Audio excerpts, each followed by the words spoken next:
आदाब, नमस्कार, सत श्री अकाल।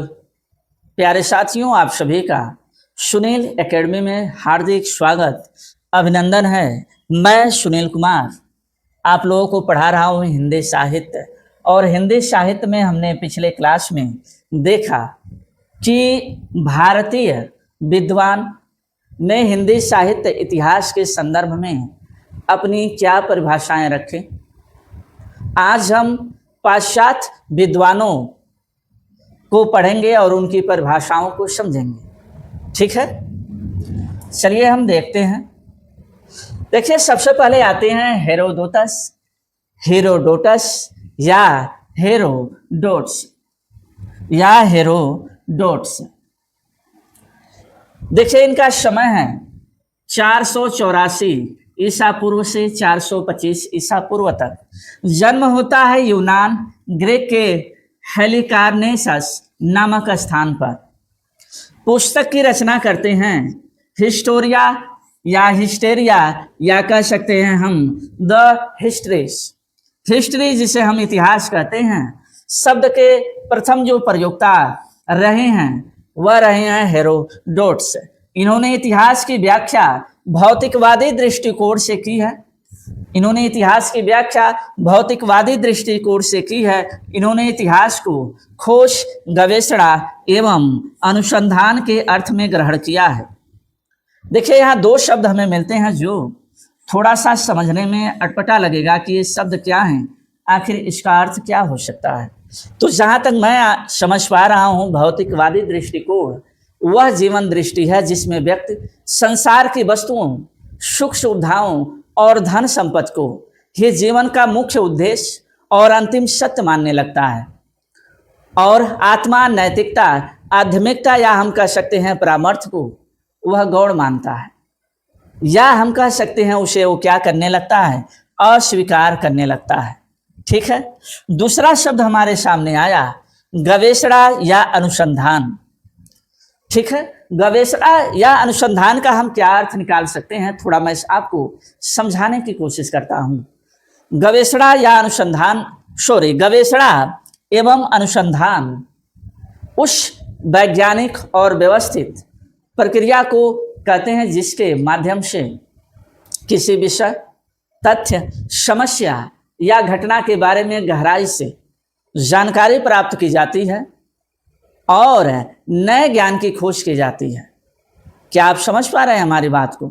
और पहले से उपलब्ध जो ज्ञान होता है उसकी पुष्टि या हम कह सकते हैं उसका खंडन किया जा सकता है। ठीक है, तो यह है खोज, गवेषणा एवं अनुसंधान। तो इन्होंने बताया कि इतिहास की व्याख्या भौतिकवादी दृष्टिकोण से ही की जानी चाहिए। इतिहास को खोज, गवेषणा और अनुसंधान के अर्थ में ही ग्रहण करना चाहिए। कौन कहते हैं? हेरोडोट्स जी कहते हैं। आइए आगे समझते हुए इन्होंने हिंदी इतिहास के निम्नलिखित 4 लक्षणों को बताया। पहला लक्षण है इतिहास वैज्ञानिक विधा है। दूसरे लक्षण के बारे में कहते हैं इतिहास मानव जाति से संबंधित है। तीसरा लक्षण बताते हैं कि इतिहास शिक्षाप्रद विधा है। और चौथा लक्षण इतिहास तर्क संगत विधा है। और यह इतिहास के संदर्भ में क्या कहते हैं समझते हैं। सत्य घटनाओं का क्रमबद्ध अध्ययन ये क्या कहलाता है? इतिहास कहलाता है। तो यह हेरोडोट्स का जो है मत था, हमने इनके मतों को देखा और समझा। ठीक है, आइए अब आगे हम बढ़ते हैं। अब आते हैं बेको जी। अब इनके बारे में समझते हैं। इनका जो पूरा नाम है वो है गियाम बतिस्ता बेको। ठीक है, इनका पूरा नाम क्या है? देखिए, गियाम बतिस्ता कह सकते हैं। इनका पूरा नाम गियाम बतिस्ता बेको है। जन्म 1668 ईस्वी में होता है और मृत्यु 1744 ईस्वी में हो जाता है। स्थान नेपल्स, जो कहाँ है? इटली में है। पुस्तक लिखते हैं क्या? साइंजा नुओवा, जिसको हम कह सकते हैं नया विज्ञान। कब लिखते हैं? 1725 ईस्वी में।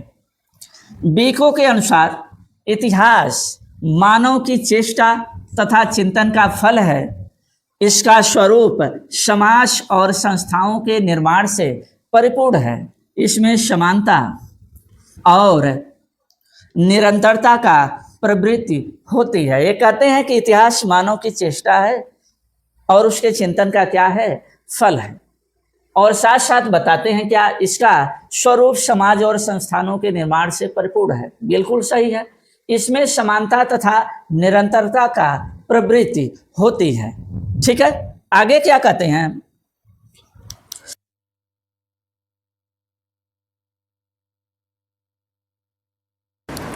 आगे यह बताते हैं इतिहास का संबंध न केवल अतीत से होता है न वर्तमान से। इतिहास पर निर्माता स्वयं मनुष्य है। चाहे जिस युग का हो, उसकी मूलभूत प्रवृत्तियां एक सी रहती हैं। और आचार्य रामचंद्र शुक्ल जी क्या बताते हैं कि जो जनता है उसकी जो चित्रवृत्तियां होती हैं वह निरंतर क्या होती है, बदलती जाती है। और जैसे जैसे बदलती जाती है वैसे वैसे इतिहास भी क्या होता है, बदलता जाता है। लेकिन यहाँ पर बेको जी कहते हैं कि इतिहास का संबंध न केवल अतीत से होता है न वर्तमान से। इतिहास पर निर्माता का स्वयं मनुष्य निर्माता स्वयं मनुष्य है। चाहे जिस युग का हो, उसकी मूलभूत प्रवृत्तियां एक सी रहती हैं। अब बताइए, क्या उसके स्वभाव, उसकी चिंतन शैलियां क्या एक जैसी रह सकती है? तो विद्वान हैं, सभी लोग अपना अपना मत रखे हैं। तो हमें क्या करना है, अपने परीक्षा की दृष्टि से सबको समझते जाना है। ठीक है, चलिए हम आगे बढ़ते हैं। अब है कांट जी। इनका पूरा नाम है इमानुएल कांट। जन्म होता है 1724 ईस्वी और मृत्यु होता है 1804 ईस्वी में। स्थान जर्मनी। ये क्या कहते हैं, समझते हैं। इतिहास दूर दृश्य जगत से अंतर जगत की ओर अग्रसर होने की प्रक्रिया है। बताते हैं कि इतिहास जो दूर दृश्य जगत से है वह अंतर जगत की ओर क्या होता है, बढ़ता ही जाता है। और बढ़ने की ये क्या है, प्रक्रिया है। ठीक है, चलिए आगे बढ़ते हैं। अब है हेगल महोदय जी। इनका पूरा नाम है जॉर्ज विल्हेम फ्रेडरिक हेगल। इनका जन्म होता है 1770 ईस्वी में और मृत्यु हो जाता है 1831 ईस्वी में। स्थान क्या है, जर्मनी। हेगल जी क्या कहते हैं, आइए समझते हैं। इतिहास केवल अन्वेषण एवं घटनाओं का संकलन मात्र नहीं है, अपितु उसके भीतर कार्य कारण की श्रृंखला विद्यमान रहती है। इतिहासकार केवल घटनाओं का निश्चय नहीं करता, अपितु उनकी आंतरिक प्रवृत्तियों का उद्घाटन भी करता है। अब हेगल महोदय जी बताते हैं इतिहास केवल अन्वेषण एवं घटनाओं का संकलन मात्र नहीं है, तो क्या है? तो सबसे पहले समझते हैं कि आखिर यह अन्वेषण शब्द जो आया है इसका क्या अर्थ हो सकता है। जहाँ तक मुझे समझ में आ रहा है, ठीक है, जहाँ तक मुझे समझ में आ रहा है कि अन्वेषण वह प्रक्रिया है जिसके माध्यम से किसी नई जानकारी, रहस्य, तथ्य या ज्ञान की खोज की जाती है। बात समझ में आ रहा है कि अन्वेषण को हम कह सकते हैं कि जिसके माध्यम से हम किसी नई जानकारी को, रहस्य को, तथ्य को या ज्ञान की हम क्या कर सकते हैं, खोज कर सकते हैं। यह जिज्ञासा प्रेरित वैज्ञानिक तर्कसंगत और व्यवस्थित प्रयास होता है जिसका उद्देश्य किसी अज्ञात विषय को जानना या जानने से पहले ज्ञात विषय को नए दृष्टिकोण से समझना होता है। तो अन्वेषण शब्द, देखिए शब्द तो मिलेंगे ही और ऐसे ऐसे शब्द मिलेंगे जिसे आपको समझना भी बहुत जरूरी होगा। तो ये बताते हैं इतिहास केवल अन्वेषण एवं घटनाओं का संकलन मात्र नहीं, अपितु उसके भीतर कार्य कारण की श्रृंखला विद्यमान रहती है। इतिहासकार केवल घटनाओं का निश्चय नहीं करता, अपितु उनकी आंतरिक प्रवृत्तियों का उद्घाटन भी करता है। बिल्कुल सही कहा इन्होंने। चलिए आगे देखते हैं डार्विन महोदय क्या कहते हैं। इनका पूरा नाम है चार्ल्स डार्विन। जन्म होता है 1809 ईस्वी में और इनकी मृत्यु हो जाती है 1854 ईस्वी में। इनका स्थान है इंग्लैंड। डार्विन महोदय के अनुसार इतिहास के संदर्भ में क्या कहते हैं समझते हैं। सृष्टि का बाह्य विकास उसके आंतरिक विकास का परिणाम है।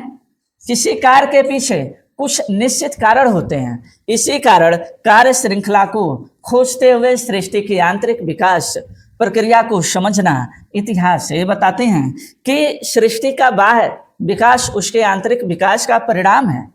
किसी कार्य के पीछे कुछ निश्चित कारण भी होते हैं, बिल्कुल कोई भी कार्य होगा उसके पीछे एक कारण जरूर छिपा होता है और उसी कारण को लेकर हम किसी कार्य को क्या करते हैं। इसी कारण कार्य श्रृंखला को खोजते हुए सृष्टि की आंतरिक विकास प्रक्रिया को समझना। अगर सृष्टि की जो आंतरिक विकास प्रक्रिया है उसको अगर हम समझ लेते हैं डार्विन महोदय के अनुसार, तो वही हमारा क्या कहलाएगा, इतिहास कहलाएगा। अब है थॉमस कार्लाइल। इनका जन्म होता है कब, 1795 ईस्वी, और इनकी मृत्यु हो जाती है 1891 में। अब यह क्या कहते हैं इनके अनुसार समझते हैं। इतिहास एक ऐसा दर्शन है, ये बताते हैं कि इतिहास एक ऐसा दर्शन है जो दृष्टांतों के माध्यम से शिक्षा देता है। इतिहास एक ऐसा दर्शन है जो दृष्टांतों के माध्यम से क्या करता है, शिक्षा देता है। अब है तेन या टॉय। मोस्ट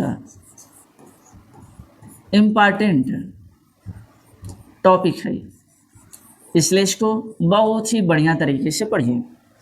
वैसे सभी महत्वपूर्ण हैं लेकिन यह बाकियों से ज़्यादा महत्वपूर्ण है, ठीक है।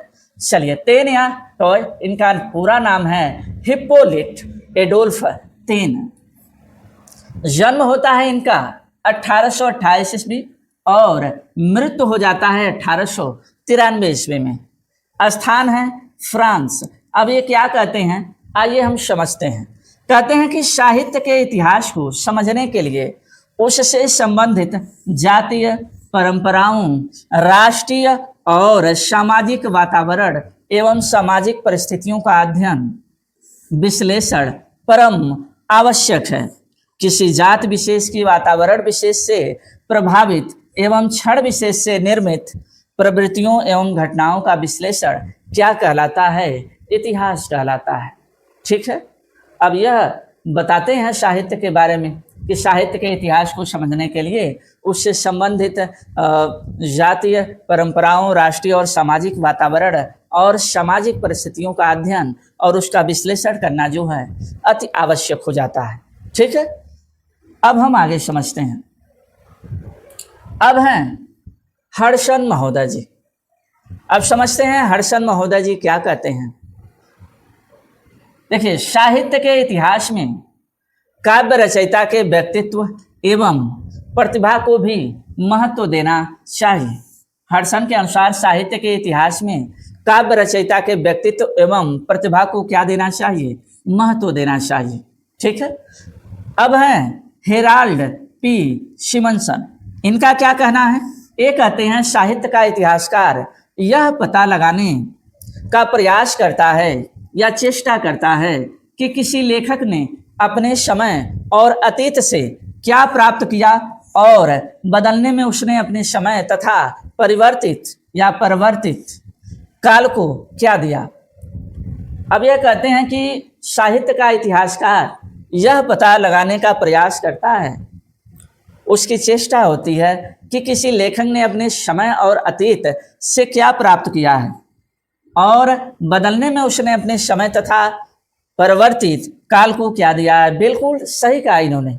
देखिए, कोई भी जो है समय काल होता है, उस काल में जो हमारे लेखक होते हैं समाज में घट रही घटनाओं का उल्लेख बहुत ही सरलता से, बहुत ही मार्मिकता से, जैसे समाज होता है, समाज में होने वाली जैसी घटनाएं होती हैं उनको वह लिखने का प्रयास करता है, ठीक है। जैसे आज का हमारा समाज जिस परिवेश में बदल रहा है, ढल रहा है, आने वाली पीढ़ियों में हम भी एक इतिहास ही बनकर रह जाएंगे और बताया जाएगा कि हमारा समय कैसा था। तो ऐसे ही निरंतर इतिहास जो है बनता जाता है, इतिहास बदलता जाता है, इसलिए कालों का भी निर्माण होता जाता है। अब देखिए, यह जो स्रोत लिया गया है यह कहाँ से, स्ट्रेटजीज इन क्रिटिसिज्म से लिया गया है, ध्यान रखेंगे। चलिए, अब हिंदी साहित्य के विकास में प्रमुख संस्थाओं का योगदान है, इसको हम अगली कक्षा में कंटिन्यू रखेंगे। अगली कक्षा के लिए इसे हम छोड़ते हैं। तो आज हमने देखा कि पाश्चात्य विद्वानों ने इतिहास के संदर्भ में अपना क्या मत रखा और ये सभी मत आपकी परीक्षा के लिए बहुत ही महत्वपूर्ण है। अगर यह क्लास आपको समझ में आ रहा है तो आप ज़रूर कमेंट बॉक्स में कमेंट करके अपनी प्रतिक्रिया दें। पीपीटी मैं आपके लिए बहुत ही बेहतरीन तरीके से तैयार कर रहा हूँ और मैं समझाने की भी कोशिश कर रहा हूँ कि आपको समझ में आ जाए। देखिए, कुछ तथ्य ऐसे होते हैं जिन्हें हमें मूल रूप से वही समझने होते हैं।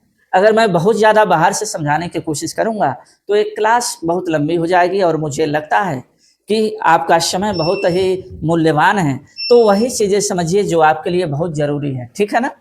तो चलिए मिलते हैं अगली क्लास में, और क्लास को आप ज़्यादा से ज़्यादा शेयर भी करें और चैनल को सब्सक्राइब भी करें, खुद भी करें, दूसरे से भी करवाएं।